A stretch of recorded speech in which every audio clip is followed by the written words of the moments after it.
Hey, what's up, everybody? You're watching Conversations in Pop Culture, and I'm your host, Andrew Davis. And this episode is brought to you by my sponsors, Sahal. The signs of the time are upon us. The dead have been disturbed, the water currents have reversed, and quakes are now standard, and the winds are now deadly. Obviously, it's by my good friend, Dwayne Maudry. Really cool book. The art looks fantastic. It is currently available on Kickstarter, and it looks like a really cool book to check out. Also, I have BCW supplies. I like my comics to be nice and pristine, and BCW supplies has a code, Pop Anime Comics, at checkout. Get 10% off your entire order. So please use those codes, save yourself some money, check out a really cool Kickstarter project. And I'm not going to bore you with the rest of my sponsorships, as I have with me comic creator Jorge Medina. So welcome to the show. Thank you, Andrew. Appreciate you. Thank you for having me, man. I'm very excited, and obviously we tried to do an interview. Something happened, and it's Oh, all good. I'm sure that sometime in July I will sneak yeah, back on your show at some point with Sam. But you are in the middle of a Kickstarter right now with Wonderduck, that's right. and so some people know what Wonderduck is, some people do not. So, what is the basic premise of what Wonderduck is for those hearing about it for the first time? Yeah, Wonderduck is the story of Duke Dolbeek. He is an out of work actor who decides, man, life stinks. As that's happening in his life, in another planet completely separate from his, there is a conflict going on where a certain doctor is creating this suit, a battle suit that he's going to use it for the conflict that's happening out there. He decides that, you know what, I'm in trouble because I just got caught doing something I shouldn't do, like treason, and he gets rid of the suit. It goes back to where Duke is hanging out and it smacks him right in the head, transforming him into Wonderduck. And so the story takes off from there. I have a graphic novel that I've already published, which has the first four chapters of the book in it, and this is chapter 5 that the crowdfunding campaign is for on Kickstarter. Yeah, there's a lot of stuff going on, and we're going to dive into some of it because Yeah. it is anthropomorphic. It's clearly Yes. dealing with some other stuff happening. But where did this idea come from? Because obviously, this is chapter 5. This is sort of, I guess, arc 2 of the story. And I feel like we're going Hmm. into there with where all this is going.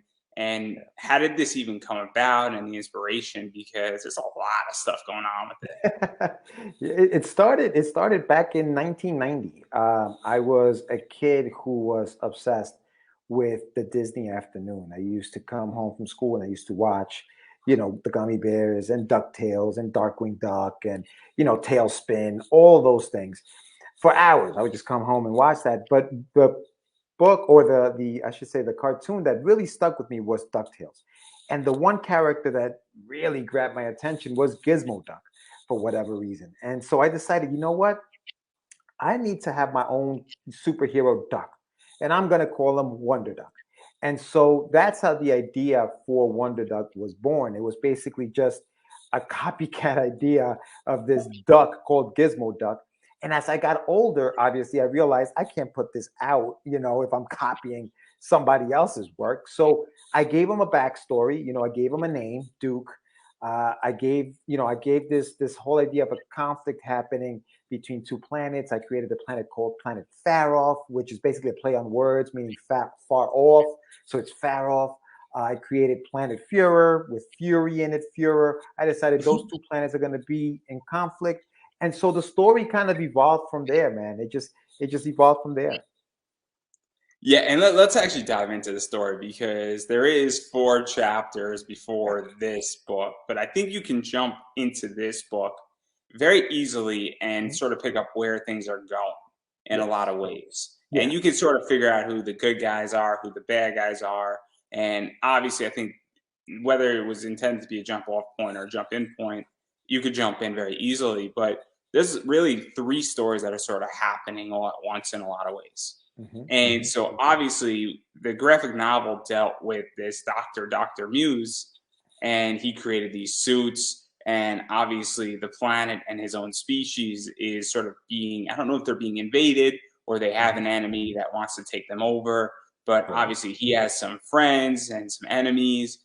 And so what was this like, really setting this entire up and really setting up the first four, I guess, chapters in Yeah. this and setting that stuff up, because we really get into the doctor and his motives and his ideas and what he's doing and his rationale. And it's fascinating because you're building a villain and almost an anti-hero with Dr. Muse in a lot of ways. Right. Yeah. I'm a big fan of character arcs. Right. I think when in writing, I think that makes for obviously, and this is probably I'm not. This isn't something that a writer doesn't know, but I really like the fact that especially with Dr. Muse, he's got this arc. Right. He starts off as this character who is a prolific scientist, and now he's hit rock bottom, right? And so where does he go from here? And what were his motives? Why did he do what he did? And so chapter 5 deals with that. The title of the comic is called Nothing to Muse. And so it deals with the reasons why he did what he did, where he's accused of treason, and what the consequences will be. And this is the first chapter of the next 4 chapters, which is part 2, like you said, of the story itself. I designed it to be an 8-part story. And so the first graphic novel is 88 pages, and that is the first 4 chapters. And now I'm working towards the next 88 pages. And this Kickstarter in particular is to help me kind of get the ball rolling with the second part of the story. And this book, and what you will be getting is a printed copy of chapter 5, which I'm never going to reprint again. I'm not going to reprint these issues separately. This is going to be like a once in a lifetime, I guess, book. And so it's going very well right now, man. I'm happy about it. So we're going to dive into exclusivity because I am Mr. Exclusivity, and I don't know how much you know about me, but for full disclosure, I buy and sell a lot of limited 250 print runs and a lot of limited 350 or 375 print runs, because I believe that what maintains value is when something is only limited to a certain number, and I think that's something that is very, important in a lot of ways, especially when you're buying on Kickstarter, because Kickstarter is a privilege. It is not a right. Versus more walking into a comic shop and picking up a Batman issue, I feel is more of a right, because you have a right to shop at a store per se. Hopefully you do to some degree in America, but I digress right there. But we're gonna come back to that because that's super interesting.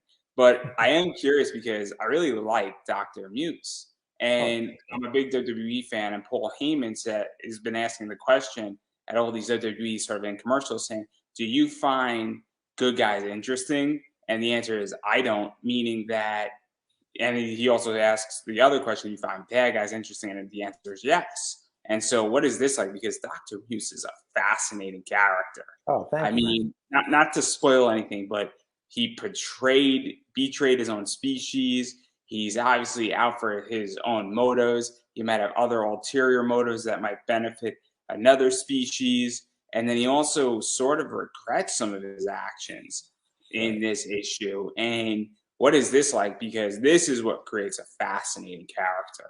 Because now you have both the good and the bad almost conflicting within him in a lot of ways.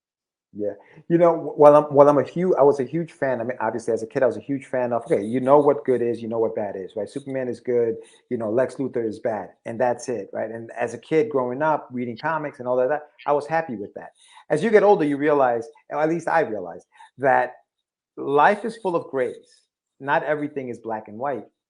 And so when I wrote this character, Dr. Muse, I thought about that. I thought about the gray areas in our lives, right? Sometimes we do things, and yes, we regret that we did them, but there was a reason, and sometimes an excuse as to why we did them, right? So the thing here is, I'm going to tell you what he did. You decide whether that was a reason or whether that was an excuse, and I'll leave that up to you. I'm not going to, force feed that onto you. I just say, hey, this is what happened. You decide. And it's interesting to think of that in a kid's book, right? But I think that a lot of the great stories, even if they're cartoons, they have a message, or they have some kind of, message within them that a child may say, hey, that's just a cool duck. But the parent or the grown up reading that may say, wow, that's, you know what? That's interesting. And that's what I'm trying to get. I'm trying to capture So that. to even go into that, because this is something that's actually super interesting. We're starting to see certain companies begin to do this, where Mm. they realize that other companies maybe are not pushing out these messages anymore, and that you want to show children what good and evil is. And you don't Right. want to oversaturate it, Now, and you don't want to give them a super like rated R spy thriller per se, but you also want to give foundation building blocks. And I think parents are now saying, hey, I want my kids to slowly get morality out of comics to some degree and mhm. get this idea of what is good and evil, but also not just get it in superheroes. And I think that I don't have kids yet, and I don't know if you do, but it's the Mhm. idea that at a certain point, I think a lot of people are now saying, hey, look, I want to introduce my kids to just not all forms of media that actually have a positive message and also teach them values and Right. align with values because I think most parents want their kids to have that and Yeah. have values that carry them and give them a somewhat decent life, you know. So I think that's something that's lacking in comics in a lot of ways. A lot of writers don't think about that. Yeah. Yeah. I think, especially when you're writing for a younger audience, I think you have to keep a lot of those things in mind, right? How it's gonna impact them and affect them. I mean, I know growing up as a kid, anything I picked up, it stayed with you. And so everything I write is it's very obviously very kid friendly, but I try to inject some kind of, like you said, like morality. I think sometimes you need that, and it's still a fun book. It's still action. It's still adventure. But there are those things in it, reasons as to why certain things happen, and consequences. Because I think we need to learn about consequences. What happens when you do something wrong? And you should atone. Say, I'm sorry. It's okay to be sorry for whatever it is that you do. Just learn from your mistakes. And so there are a few of those things that are injected throughout the story that I hope doesn't get lost when you're reading it.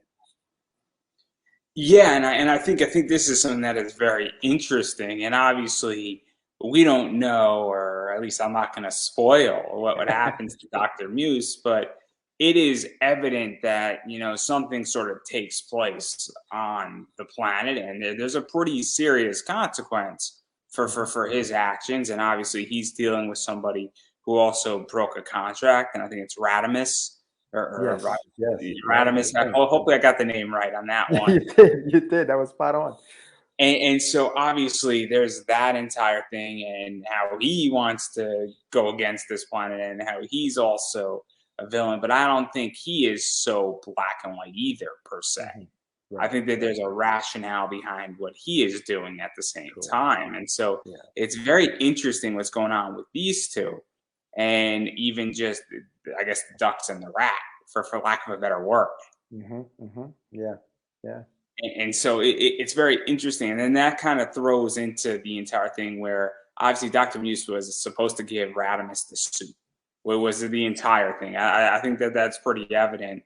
And well, it falls into, pretty much this other duck who's an actor out of work. And that's kind of where this story, I feel, almost is a spinoff to some degree, but it's not a spinoff. It's Right. almost like you're taking a left turn to go right, if that makes any Yeah. sense. Yeah. Yeah. And Yeah. so what I was that like? Because that is super interesting. And this is something that I actually really like about your book is that you sort of throw in a red herring and then you're bringing obviously Wonder Duck is going to have to deal with what just went down. Right. Yeah. No. It's funny you say that, because when I wrote this particular script, when I wrote this chapter of the book, I was like, you know what? The lack of Wonder Duck in it, like the lack of that character in it, until you'll see when. But I was like, damn, do I do that, or do I just put him in there because he is the star of the book, right? But then I thought about, no, like, what's best for the story? What's best for the story? And so I kept them out for most of it, and I decided, let me concentrate on Dr. Muse. Let me tell his story, because you see him, if you guys pick up the graphic novel, you'll see him at the beginning of the book, and then you don't see him until this chapter, and this is his chapter. And this is where, like you said, it takes a turn, and you really see, okay, what's about to happen. This is when stuff hits the fan and things start jumping off. So it was a calculated risk, I guess I will say. when I was writing the story about maybe not including so much Wonder Duck, but making this about Dr. Muse. So let's even talk about that, because this is what I think is interesting about comics. And obviously, I haven't written one at this point, and I'm working on something, but it's a Oh, long ways away okay, for okay. all intents and purposes as far as this interview is concerned. Um, but it's the idea that I feel like a lot of people say, look, I gotta just rush and I gotta quickly establish my superhero or my main characters. And I think a lot of people don't understand that. Well, you might have to give preamble, for lack of a better word, Yeah, and yeah. that you have to, and I understand that you want to introduce the character and other things of that nature, Hmm. but Hmm. what is that like? Because it is Wonderduck, this entire series, but he's not in it for most of it. And I think it's kind of cool to some degree, because we're getting all the background of why this is taking place. And then also it establishes and really centers, and I guess brings everybody up to speed on what exactly is the conflict that has taken place. And then that also heightens the choice that Wonderduck is going to have to make in Right. dealing with the circumstance. And I Yeah. think that's something that, it is a gamble, but I also don't see that being done in comics in a lot of ways. Yeah. Yeah. I mean, I think, and I think that that's the beauty of being an independent comic book writer or writing your own comic, which when you start writing yours, you'll see is the freedom that you have to create at your own pace without hurting the story. I think you still have to understand pacing and you still have to understand, that you need a beginning, middle, and end, that you need, you need all that stuff, a setup, conflict and resolution. You need to know all of those things, character development, but you can do it at your own pace. You can do it however you want. Whereas if you have a major company telling you, hey, no, you got to write this character this way because this is who he is and that's what he's going to do.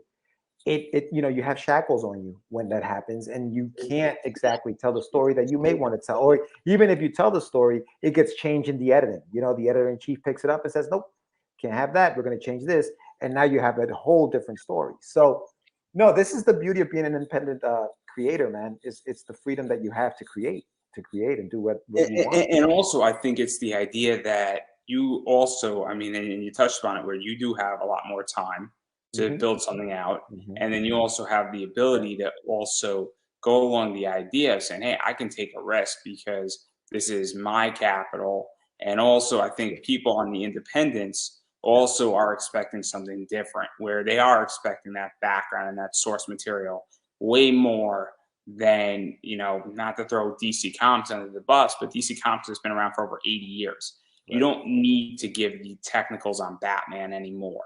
Right. In a new IP, in a lot of ways, you do need to give the technicals, Hmm. especially if you're planning a whole universe for the next 10 years. It is very essential in a lot of ways to Yeah. take a small loss in building out the technicals Hmm. if you're going Hmm. to be doing this for the next 10 years with these characters. Right. Right. Yeah, no, I agree. I agree with you on that. I think, it's funny because I talk to my buddies all the time about just like the DC movies, for example. You mentioned Batman, but even Superman. It just feels like every single time a new Superman movie comes out, they gotta let us know that he's from Krypton and that he landed on Earth and he was raised by Martha and Martha and then John and what's his name, Joe Kent or John Kent or whatever. And it's like we don't need it. We know the story of Superman. Superman's an iconic character, dude. Superman's been around for ages. We know Superman. Same thing with Batman. We don't need the background for Batman. So I think once they understand that, I think we'll have great stories of those characters. But it's not until they get it that we will. And I think that goes back to somebody else is telling the creative team what to do, what to write, how to do it, and that hurts the product sometimes. A lot of the time. Yeah, I don't disagree. I mean, I think that there's also clever ways that you could bring it up. I think that they take the lowest hanging fruit, but obviously I haven't worked for those companies, and I like Superman, and I like Batman, and I'm not say that I don't, because I read some of it, and I still read a bunch of DC stuff, and I enjoy it, and I enjoy Yeah, it for what it is. I'm not saying it's good or bad. It's up for everybody's opinion on how they can I feel agree. about those I companies, agree. but I'm more of a DC guy anyway. So if you're a Marvel fan, I'm sorry to everybody out there. Um, I grew up on DC guys. It's just the way it is. Who's But your favorite character in DC? Who's your I guy? I am a Green Lantern guy. Green Like, I really Lantern. am. Like, All I right. love the Green Lantern Corps. They're fantastic, and there's so much good stuff that the Green Yeah. Lanterns do. Yeah. once you go into it. And like Blackest Night is just a brilliant, brilliant concept. That is true. That is true. I wish they did more with that. Like if they took those IPs and did more with those IPs rather than I feel like it's too safe. They're going safe with Batman, Superman, Wonder Woman. Like that's the safe way to go. Take some chances. Go with Green Lantern. Do something with To that. even talk about that too, Yeah. because obviously when you go indie, one of the things is that you can go into new territory in a lot of ways. Hmm. And obviously bring up anthropomorphic stuff. Yeah. That I felt disappeared for a while, and now it's Hmm. coming back. Yeah. Yeah. Okay. You're right. You're right. I'm going to drop a word here. I know your book is kid friendly, but it's in the title, and I'm sure Yeah. you know what title I'm talking about. But it's Cat Shit One. Hmm. Antarctic Press put that book out, and they just put out an omnibus of it in a Hmm. nice like Yeah. hardcover book. Obviously, I had Dustin Brunell on with his bunny book, which his name is If it slipping me. if it hops, if it hops. If it hops, Yeah. yeah. I was thinking it had something to do with Yeah. hops, but the Yeah. name was Yeah. just Yeah. slipping me. Yeah. And there's a few others that obviously are anthropomorphic. And so, what is that like? Because that is now starting to make a comeback again in a Yeah. lot of ways, and people Yeah. are now starting to say, "Hey, I want to take the risk and do this type of story." I was surprised to see how many anthropomorphic characters were making a comeback like this. To be honest, and working on this book since the '90s, and seeing that influx of anthropomorphic characters now, it's like it makes me kind of feel like, wow, I was onto something even back then, and now that wave is coming, it's nice to be able to come in and ride with it, and ride Wonderduck because. And you mentioned Dustin, great dude. I love Dustin. He's got the book If It Hops, and that's a different audience, right? But it's so well done. It's so well done. And so you have that, and then you have something like Wonderduck, which is, for kids. If you guys check out If It Hops, it's off the chain. But it's definitely more for adults, right? It's very obviously for adults. And so It's clear, just the cover yeah. work. I mean, Oh the yeah. fact that you don't have a risque cover, Correct. and Yeah. one of the things is that obviously I don't think it makes sense for your book. No, no, no, no. I had It Russ wouldn't. Allen on. It would not make sense for him either, No. where it would be more damaging than Yes. helpful. Yes, yes, because that's not our audience. That's not who we're trying to reach. And I think that's what we also have to understand as independent creators is that we're not just creators, we're also business people, right? And so you have to understand target market and the audience that you're targeting so that you don't make the mistake of saying, hey, you know what? That sells. Let me put some boobs here. Let me put, some naked chicks over here. And you're selling a kid's book. How? Why? Why are you doing this? That's not your target audience. You know what I mean? So to even talk about that, because this is something that I talk about, and obviously I am interested in business. I buy and sell Hmm. comics. I Hmm. have a Hmm. P&L statement.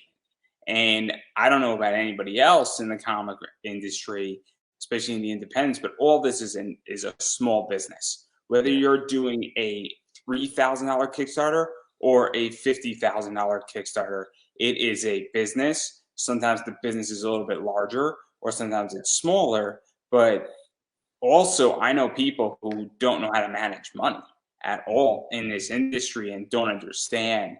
And I mean, I'll walk you through it. If your book costs $6 grand to do the art, you then go to Kickstarter and you raise $8 grand. They take 10%, but your printing costs $3. You're down 1,000. And while you might go say, "Hey, I have money to go to cons," you still have to pay for a table at cons. You still got to be there at the con. You might have to stay in a hotel. You're gonna have to at least buy food for at least one meal. And so this is something that I think a lot of creators don't actually think about is that you're running a business. I mean, I run my eBay business and I have a 52% profit margin, but I'm not Wow. producing a book.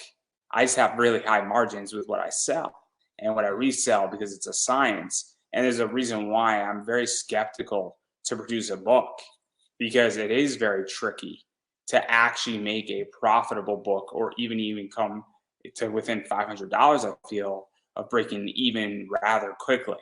And Hmm. so I think this is something that's a big problem in the industry is that there's no business education when you're Right. creating Yeah. a Kickstarter. And I think that that's the biggest problem I have with the independent comic community by Yeah. nature right now. Yeah. And I'm curious how you feel about that because, this is a business. I mean, you know, you run the podcast that you run with Sam is also a business. This is a business that I run on my show. You know, Absolutely. it's not anymore a game, and I'm just trying to basically make money with this, and I'm Yeah. doing it right with it. Yeah.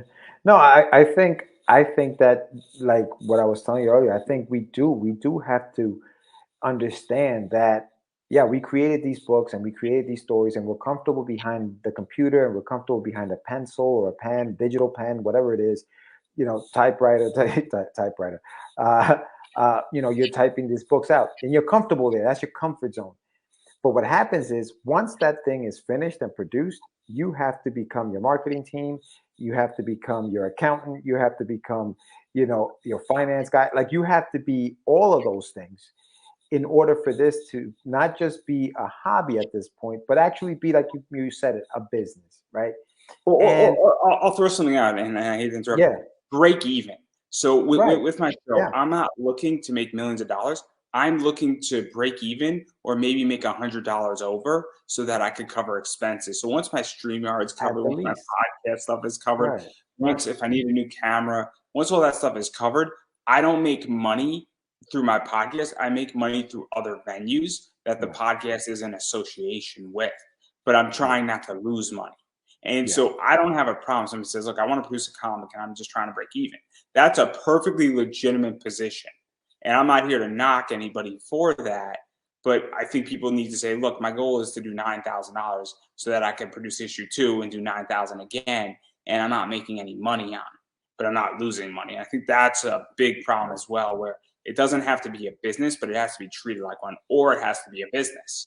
yeah. No, I think that even with these Kickstarters, for example, if you're a writer who maybe put your own money down to get the artwork done, and you've spent whatever amount of money you've decided to spend on that money, and now you're putting these Kickstarters together to make that money back, that's great. If that's the plan, right? If that's the plan, is to pay yourself back for a lot of the stuff that you do, and you've got a few Kickstarters on down the line to make that happen.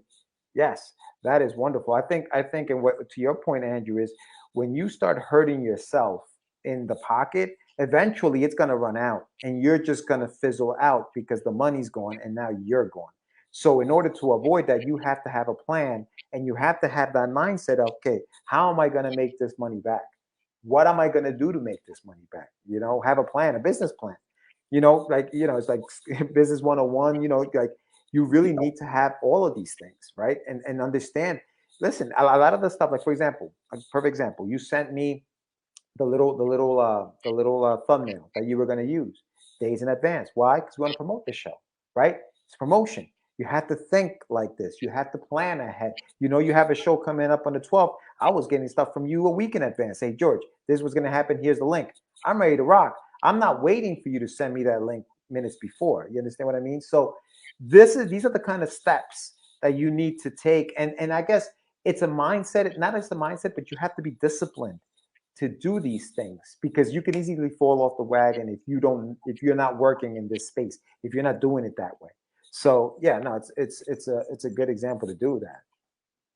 Yeah, and I just think also people really say, "Hey, I want to go hire expensive artists, and I want to go Oh have no. a $1,500 variant cover." And again, you have to go through the mathematics. And also people say, "Look, I'll make my money back on issue 3," and I'm going to be very honest, that's BS. That's a horrible business plan. If you're not making money back on issue 1 or breaking even, then you need to go back to your business plan. And I'm not saying, obviously I've been doing this show and a form of this show for 10 years, and I didn't figure out my entire business plan Yeah, until yeah, about 8 months ago. But guess what? I figured it out, and now I'm playing catch up. But and so I'm not faulting anybody because I was late to the party with figuring out my business plan and monetization and putting all these things put it into place. But I now have them in place, right. and I've taken a road and I've taken a bunch of bumps. And so obviously this is why I want to talk about this stuff, because I think it's super important It that is. people need to come into this stuff and say, hey, look, here's a business plan, and you also have to look at your economics. And I'm not going to tell nobody not to write a comic, but also comics are not for everybody. Kickstarter is not for everybody either. And that's not saying there's other venues to publish a book.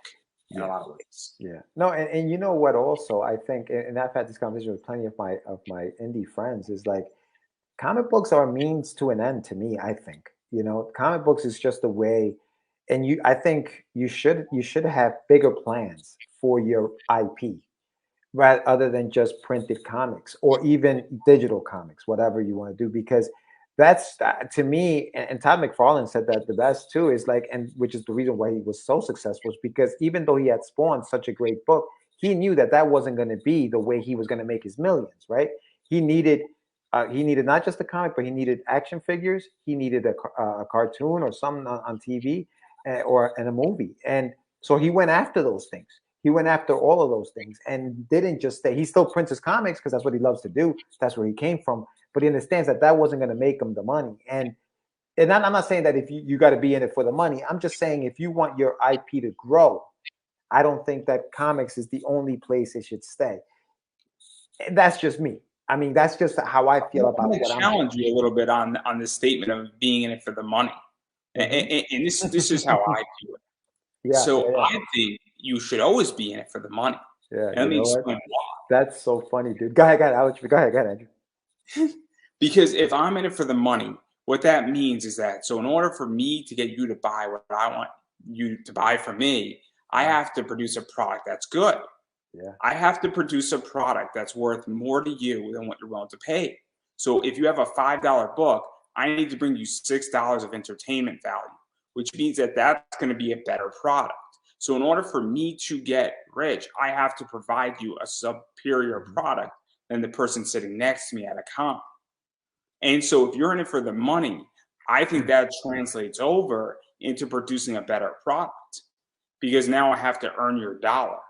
So when I say, hey, look, I'm trying to make money, and I'm in my eBay business and buying and selling comics for a reason. I'm trying to make money, but I'm trying to get you the best products and books that are hard to find. And I buy superior products and I deliver them to people when they can't get them. So I'm providing a better service and I'm providing it cheaper than my competitors. Yeah. And so maybe I'm making $5 less, but I'm also selling you a book $5 less. And Yeah. so, but I'm motivated by making money. And so now if my competitor cuts me down a little bit, I'm going to go lower because I'm still making money. And I'm going to try to get you that book faster, more efficiently, more secure, because I'm in it for the money. And that's how I view it. And so that's how I view it, where being in it for the money means you have to deliver a better product, because that's how you're going to make more money. Yeah, I think, listen, it's it's so like that right there, that phrase, right? Are you in it for the money, or that question, and the phrase selling out. I think those things have very negative connotations, right? And I feel like they shouldn't, right? Because we look at it, oh, this guy's just in it for the money. And you said that, we should be though, right? Because isn't this what we want to do? Don't we want to stop working for somebody else and do this? Create books, create characters, be our own boss, have disposable income.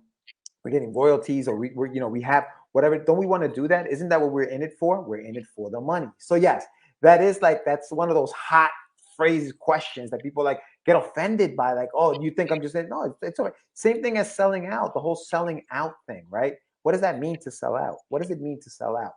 Oh, you just gave up that product to the highest bidder. And it's like, okay, but now I'm making money to create more things that I want to create. So I'll throw you something.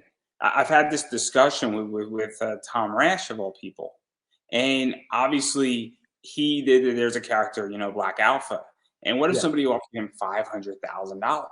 Now this becomes a real question, because that is seriously security. While you're giving up rights, and you might be giving up 5, 10, maybe even 100 million over the next 100 years, you now have $500,000 though that you could do a lot with.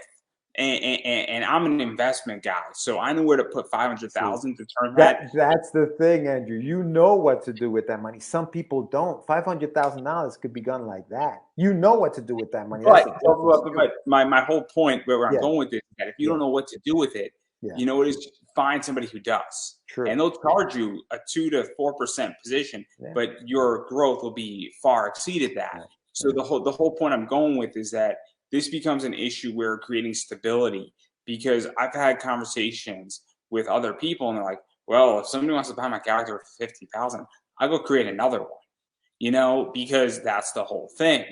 And so this is where this debate goes. And I've had this discussion and somebody was joking around with me saying, Andrew, this is why you haven't produced a book yet. But I'm like, wait a second. If somebody's offering me a significant amount of money for a product of mine, you know, and it's really good money, I mean, you know, I have to look at it that way and I have to say, well, you know, how far am I really going to go with this character? And now it doesn't become my problem again. You know, I have that cute little elf up there. If somebody made me a serious offer on that elf and my trademark, I mean, they were throwing me real money at it, I mean, I might consider. Right, right. I think, and again, it's a fascinating subject because, like I said, people here selling out, and I think that you also have to be smart. Just like in everything you do, you're an investment guy, right? If somebody makes you that offer, I'm sure you're thinking, okay, well, how else can I make money off of this? Yeah, okay, I'll sell you this.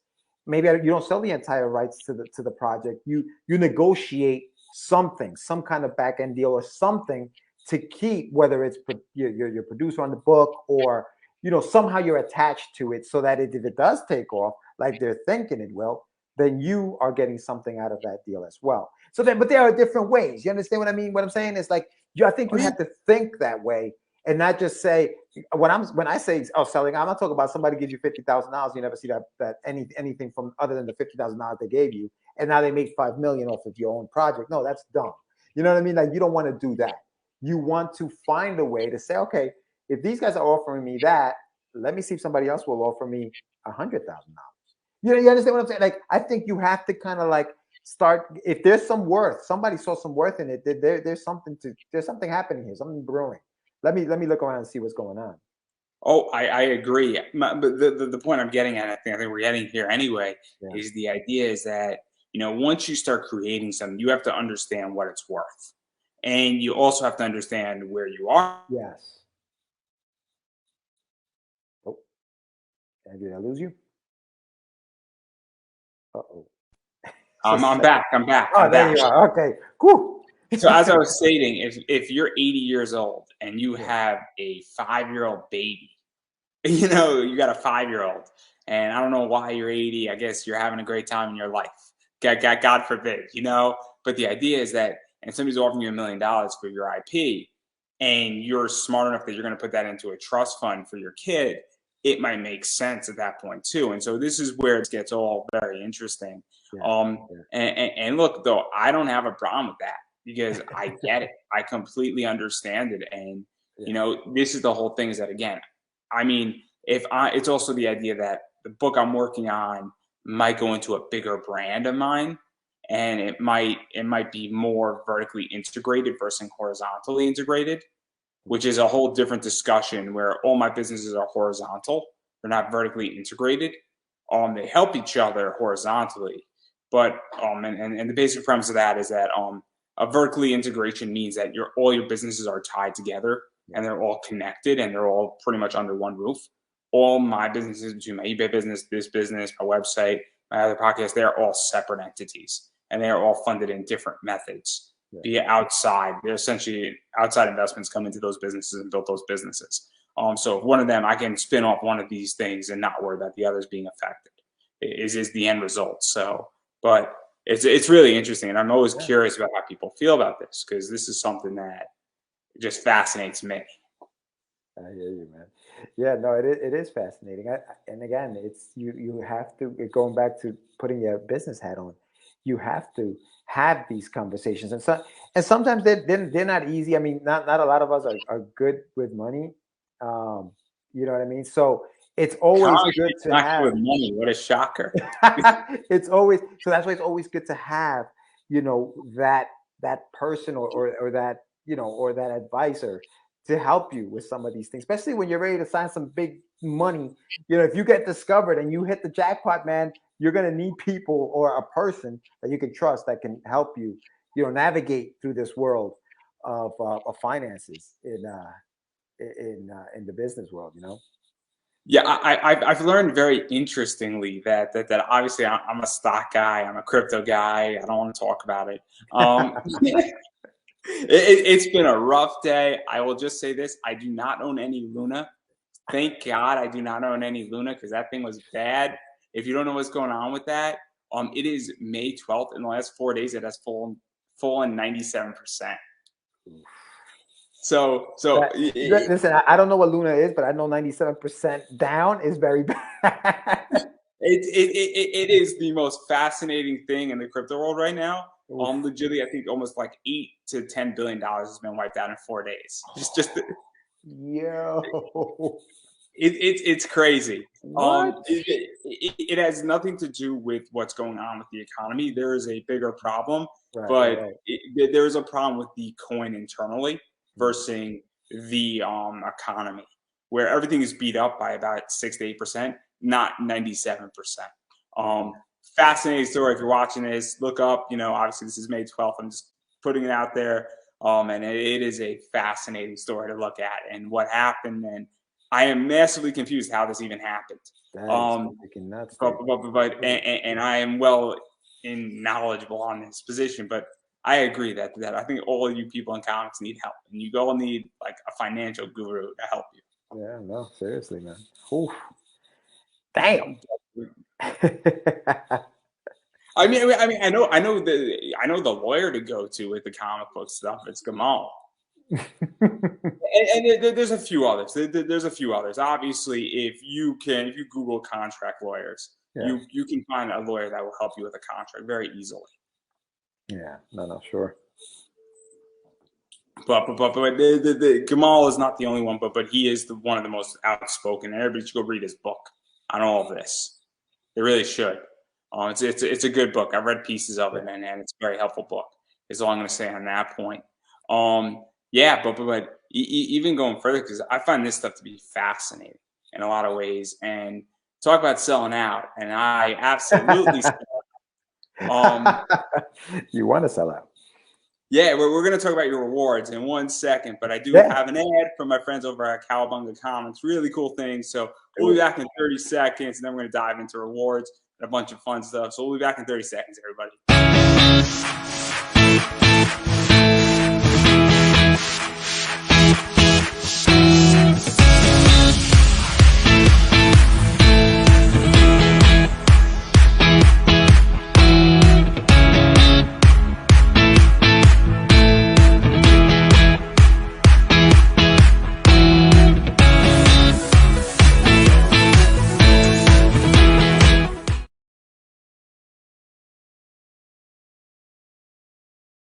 Now that we have gotten past me selling out, I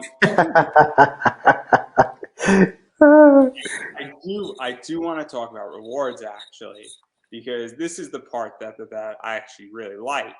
And so you have a bunch of them. So you obviously have a digital copy, and then you have a print copy. And I know that I think this is the digital copy of the book, and then I think this is the print copy, or this is the first one you showed was you get the printed copy. So the cover A is the printed copy on the right there on the screen, and then the left is the digital copy. So you get both for the $10. And then the next slide that you showed, you get the homage cover by a buddy of mine named Joe Holly. That's the homage to Spider-Man number 300 by Todd McFarlane. And you also get cover A. So you're getting both books and the 8x10 print for the $20. And then there's also this tier, which is the that's my favorite. Kids for Comics or Comics for Kids. Yes, comic book for kids. Yep. The organization, they're based out of Chicago. They send comics to kids in hospitals and cancer centers. And so what I'm doing is I joined with them, and this tier here sends 5 comics to the kids in the hospitals, and then you get a comic, and you get to choose between covers A, B, or C. And so right now we have 9 pledges at that level. So 45 books right now are going to kids all over the U.S. So I really would love to get more books out there. I'm hoping to get at least 100 books out there to the kids. So that's a really cool tier, and I love that tier. That's my favorite. And so I'm curious, how'd you get hooked up with them? Because I just had, as I stated, Russell Allen on. and Yeah. obviously he's pretty much hooked up with them. And then there's a Hmm. few others. Yeah. Pop Van Sant is hooked up with Yep. them as well. Yeah. And Yeah. so, and I don't know who else is in the comic room, but I know those two are very Yeah, yeah, much. yeah. My buddy Sam Vera, he linked up with them also. His book "There's an Alien in My Toilet" also went out to them. But yeah, no, the way I hooked up with them was actually Russell Allen. I reached out to Russell because I loved what he was doing. He's been doing this for a while. He's got Cat and Piggy Girl. For those watching, if you guys go to my campaign, scroll down to the bottom. He's down there. You guys can check out that link. But so he's been involved in that a lot. So I reached out to us. I said, hey Russell, how do I get involved in this? Well, who do I reach out to? So he sent me to Mark Wise, who's the gentleman in charge of the organization. And so I reached out to him. I said, hey, listen, I have this book. I sent him a PDF. I said, do you think I can send it to the kids? So he just took a look at it and said, dude, yeah, absolutely, sure. So I put together this tier. And along with that, you're also going to get a letter from the organization signed by Mark, thanking you guys for pledging and coming on board with this particular foundation. Yeah, no, I think it's very cool. And then there's a few other people, Digital Lizards of Doom, do something with Yes, Mark them. Brunel. They were on. Yeah. So I like everybody who's involved in this organization has been on. It's and I had no idea like any of these people were connected, which is crazy. It's That's just so so funny. happens. That's how small it is. That's how small the industry is, man. But yeah, no, all the ones you mentioned, great books, great guys, definitely. Yeah, I know, because some of them definitely helped to support this show. So this is why I absolutely appreciate anybody who throws me money makes this show work. So I ran an entire Kickstarter raising money for this show. So which is a whole different discussion for a whole different day. But there's also this one right here, Yes. and obviously I think this Yeah. is a bunch of stuff. Yeah. So basically, what you get is you get all three covers. I did the cover C, which is this cover here. I haven't drawn. Oh, you have it up on the screen. I haven't drawn a book in years, and so I decided, you know what? Let me draw a cover for the book, and that cover C is the cover that I did. I did the work on the pencils. Alex Rivera helped me ink that, and Victor Claudio did the colors on that cover. So you get all three books and the 8x10 print and a digital copy, obviously, of the book for the $30. And then there's also this, which is pretty much a bunch of more stuff, and Yeah, you're just getting a more swag. ridiculous. More swag. You get the Wonderduck T-shirt, the 88-page graphic novel that we were talking about at the beginning of the show. You also get a trading card. That one's limited to a print run of 500 cards, and they're all serialized. So you're going to get, depending on where you pledge, you'll get number 1 of 500, 2 of 500, in that order. And then you get the hollow foil sticker that is also part of this particular tier. And then there's this right here as well, which That's is everything. more swag. Yeah, that's Even everything. more swag.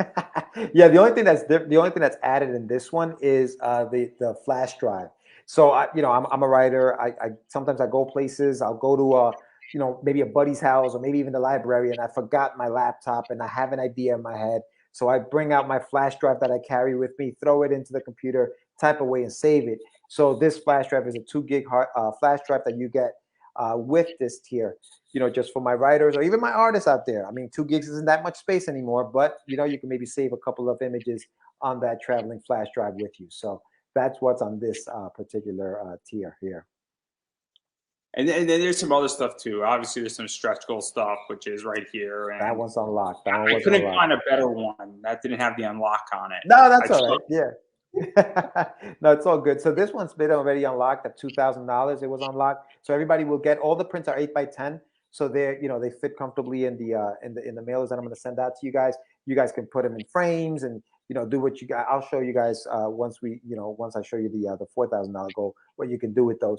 But the next one is this one. This one is about I'm hoping to get it unlocked this weekend. But this was done by my buddy Sam Vera.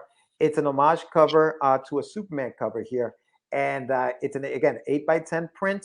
And I'm hoping to get that unlocked by the end of by maybe Sunday, Monday, and see where we're going. And then I think the last one you may have up there is this one, which is by a buddy of mine, Hector Rodriguez. Sean Lee did the colors on that thing. It's a beautiful print. I'm actually offering that print for anybody watching right now. If you're watching the show right now and you haven't subscribed, subscribe to the channel if you pledge, I will send you a copy of said, print in the mail, and then you can do this to it. I'll show you. I did this to mine. Tonight they fit. It's an 8x10, so they fit in a lot of the. Just go get yourself a little. They don't come in the frame, unfortunately, but you can do this to it. It looks really cool. So I'm going to send that out to anybody who pledges to the campaign while we're on the show right now. But you got to subscribe to the show. You got to hook Andrew up too. So we're doing that for the next however amount of time I'm on the show with you. But yeah, that's the campaign, man. This is the Holophore sticker. It looks really cool. It's actually in person. So. Yeah, and then also you're doing something cool as well, where I think it's every 25 backers, you're doing like almost like a golden ticket, Willy Wonka stuff going on. Willy Wonka style. Yeah. So what I'm doing is I think we're maybe one away from 75. So what I'm doing is every 25 backers, I'm throwing this golden ticket randomly into somebody's pledge. So when you open this thing up on the day that I send everything out, if you find this golden ticket, then you are the winner of 88-page graphic novel, which would be part 2 of The Adventures of Wonderduck, The Ferorian Takeover. This is the book that I'm working on now. It should be completed by next year, end of next year. So if you see me at any convention or any appearance that I'm going to be, bring that golden ticket with you, hand it over to me, and I will hand you a free copy of that book. So the more pledges we get, the more chances people have to win them. So right now, as of right now, I have 74 backers. Hopefully by the end of the night, we'll have 75, and that'll be the third one going out there. So yeah, that's cool, man. I'm gonna be doing more of that stuff as the campaign continues. Have a couple of things planned out. Yeah, and obviously there's some other stuff, and I'm sure that if you keep exceeding, goals, more prints will be added or something else will be added, and that's usually how it goes and all that fun stuff.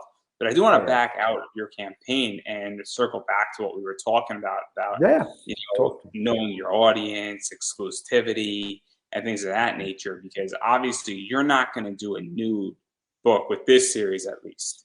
Never say never, per se. But this is one of the things that bothers me is I don't sell nude books on eBay because eBay cracks down on that if it's not tagged properly and I have a good business. And also with Zenescope, which is what I primarily deal with, those books are really expensive.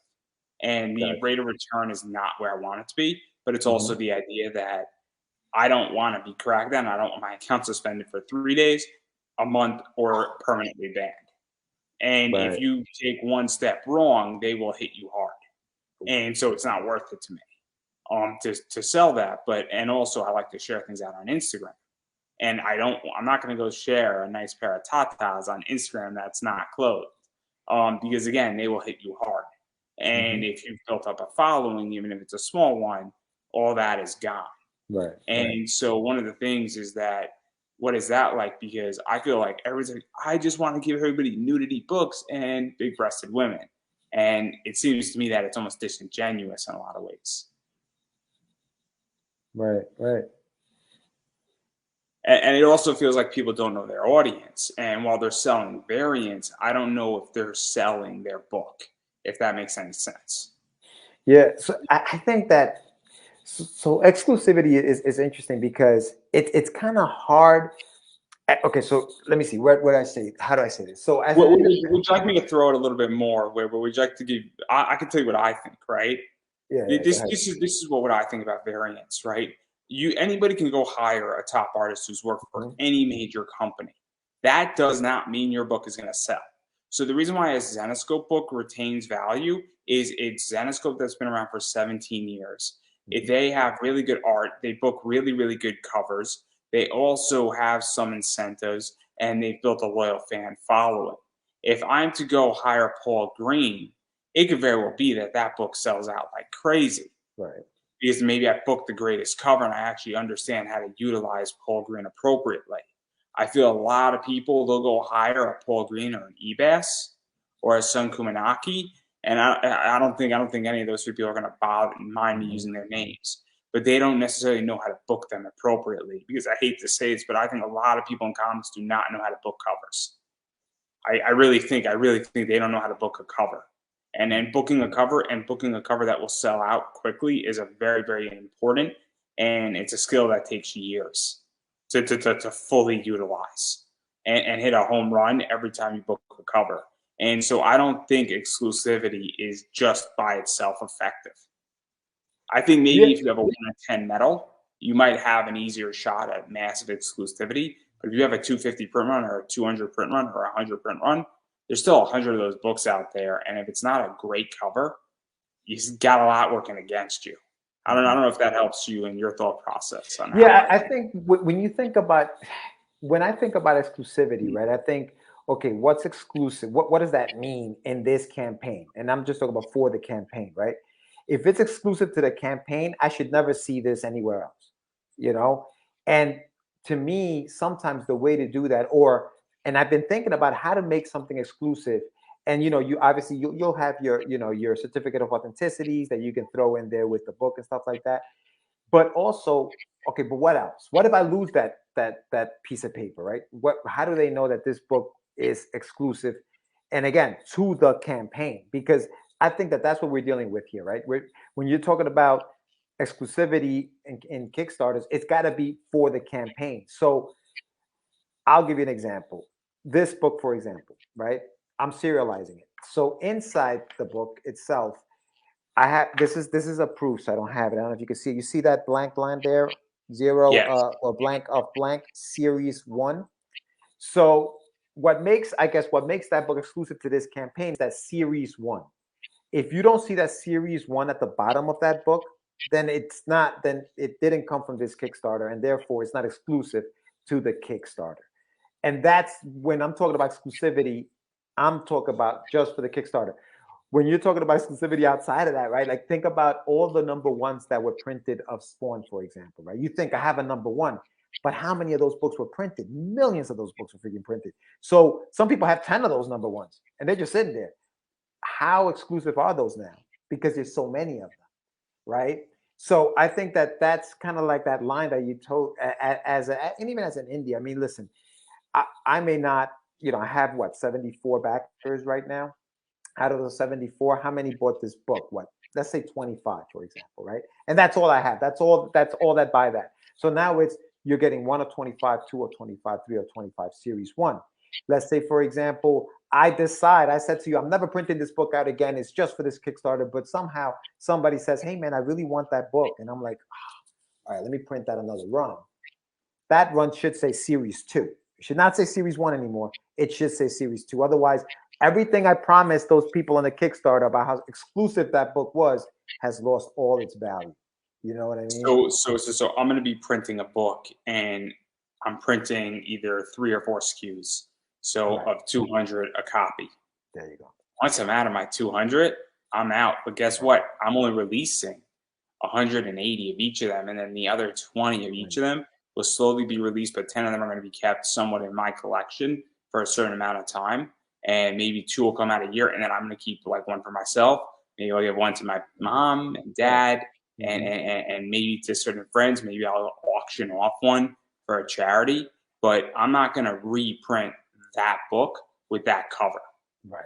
So I don't know. You might get a first printing of the book, but it'll be with a different cover. But you're not going to get that cover. You might get it in a metal.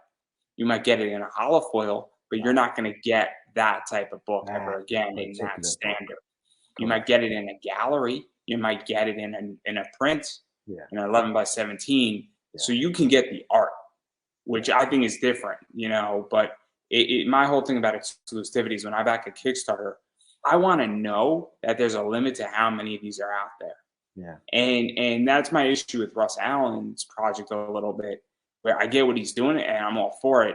But I almost wish he would say, look, I'm going to keep covers C and D to only what's printed through this Kickstarter. And then the rest, I'm just going to continuously run, because that's the whole thing. Because when I'm backing a Kickstarter, I need at least some protection on what's going to be printed, even if it's going to charity, because I'll pay more for that exclusivity. And I was hinting at this when I interviewed him, because that's my problem, is that I don't want somebody to continuously run. If you're continuously running a cover, right, I don't care. But if I bought a Steph Wilson, right, I don't want to know that there's 10,000 of those books out there. Right, because then it loses its value. There's no value. There's no longer is that the same value isn't there on those books. And I totally get you, man. I totally get you. And so I find it fascinating that also you're not going to print this book again, at least the same Kickstarter exclusive No, no. of that. And Yeah.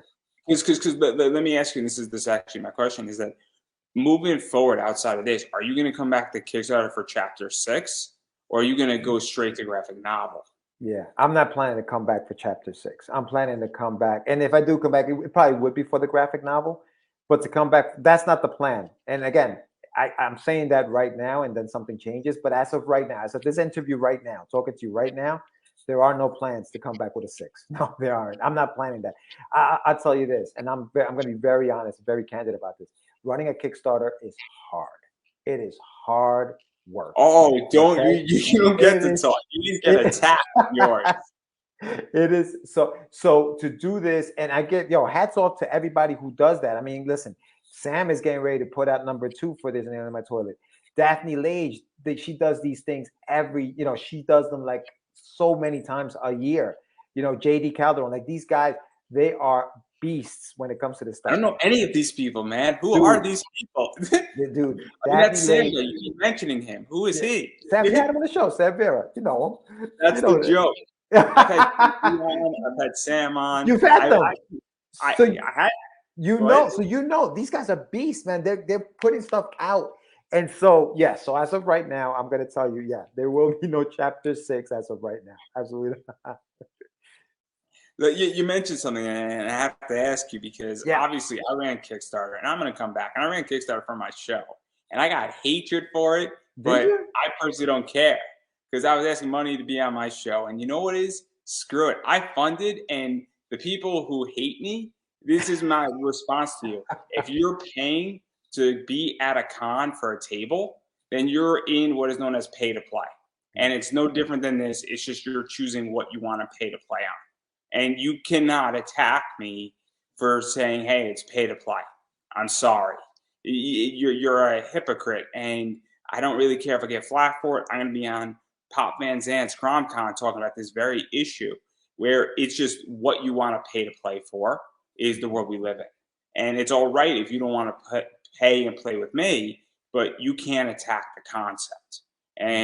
But I funded, and I'm going to be coming back, but I'm also going to be coming back in a very different way. And I'm going to be treating it very differently in October. Okay. And I got some very interesting things about to come out in a few months that I'm going to be doing for season 4. And things are starting to move. And you've seen my Instagram, what I do. And I'm not even in podcast form yet.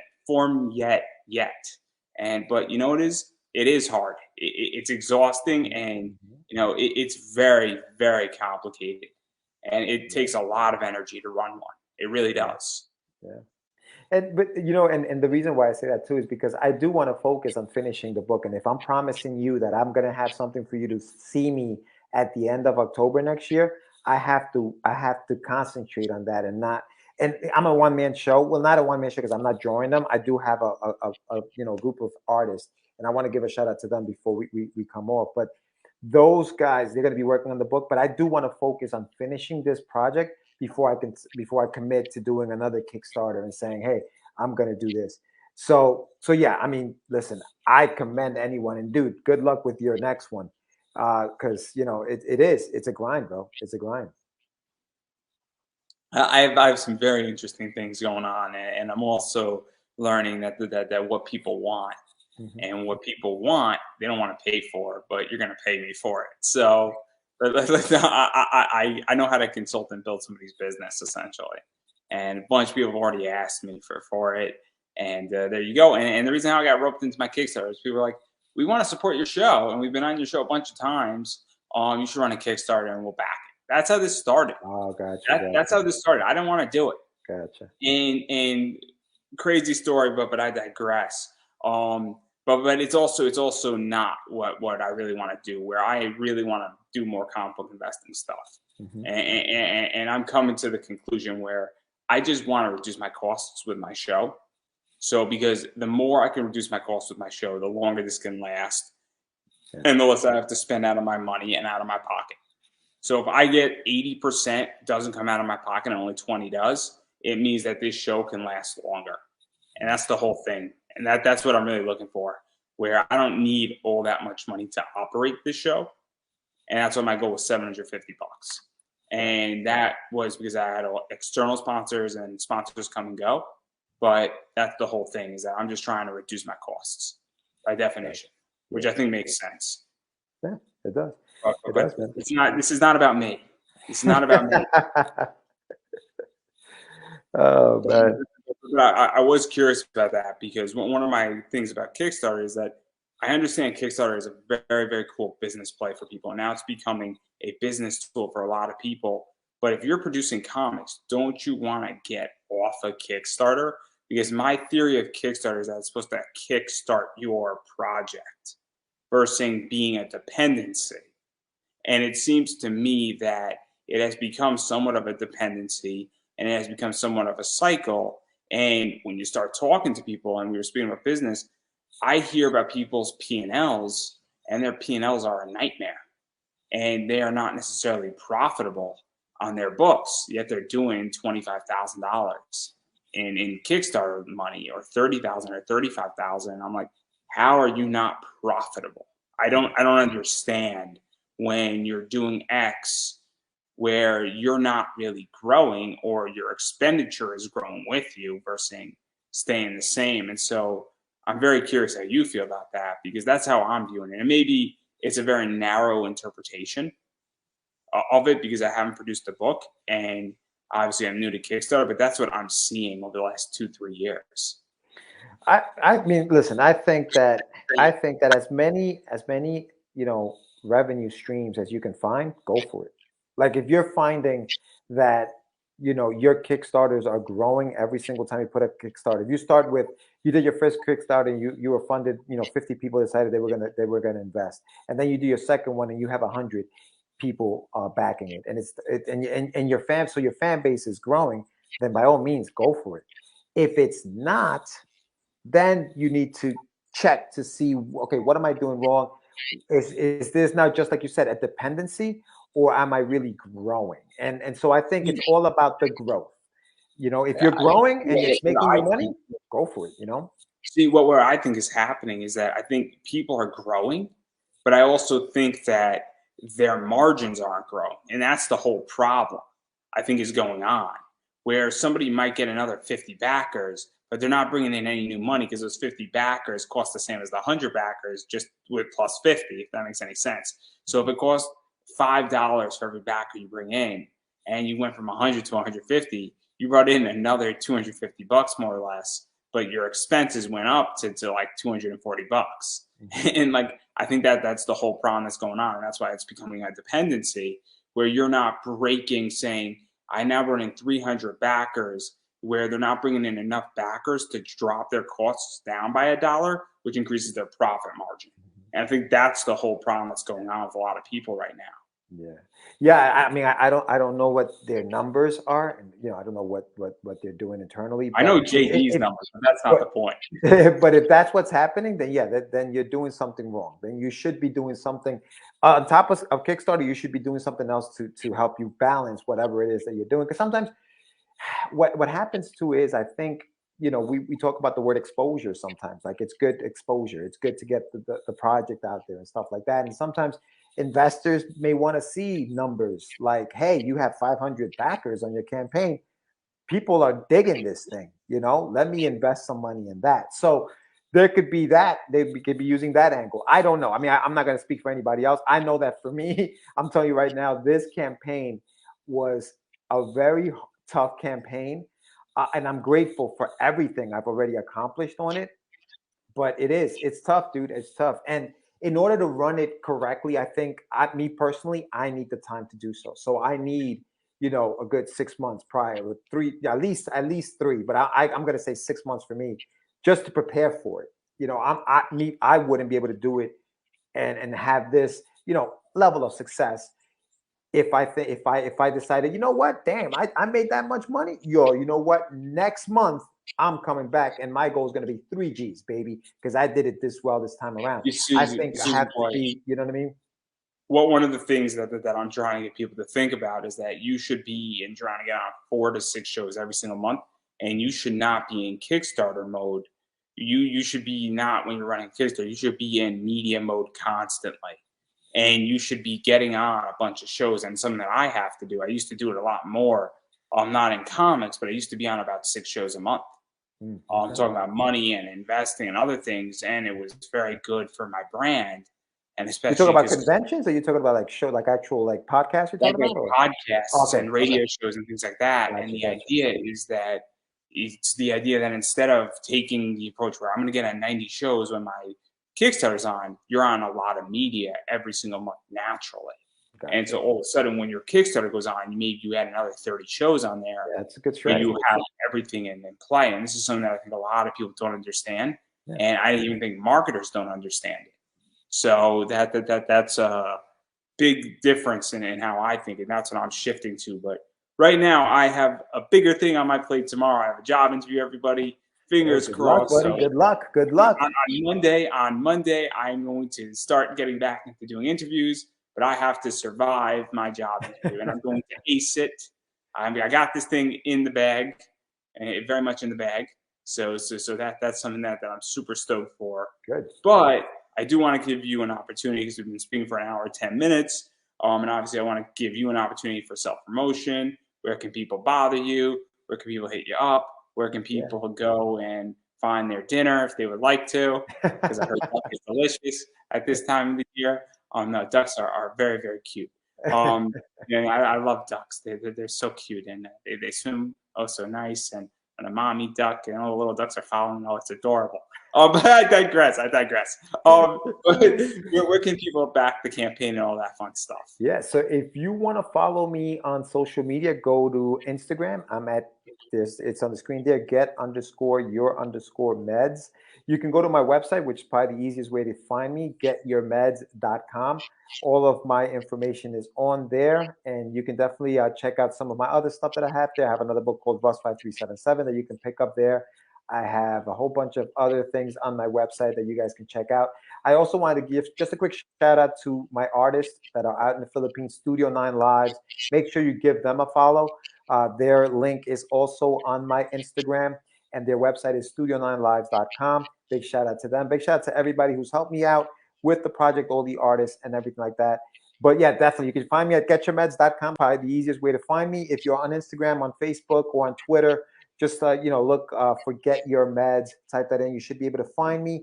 And if you go to Instagram, I do have a link tree. So you can just go to the link tree, and all of my stuff is on there if you're more on Instagram. So that's where you can find me.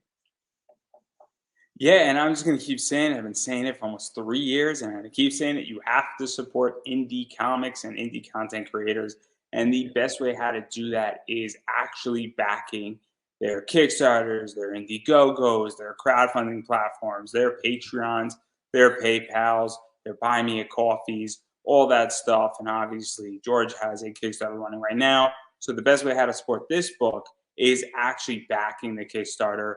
You do not get charged until after it funds. Mm-hmm. So keep that in mind that you don't have the money today. You can at least back it because it's ending in a little bit of time. So you have time to, sort of figure out your finances. And it also is super limited in that realm. Also, if you can't back it, sharing is free. Sharing out a project does not cost a dime. And that's something to keep in mind, where a simple tweet, a simple share on Facebook, a simple, add to your story on Instagram, it's all free and it goes a long way. You could tell a friend, you could call a friend, we could play Who Wants to Be a Millionaire. You could ask the audience what you want to do. All that.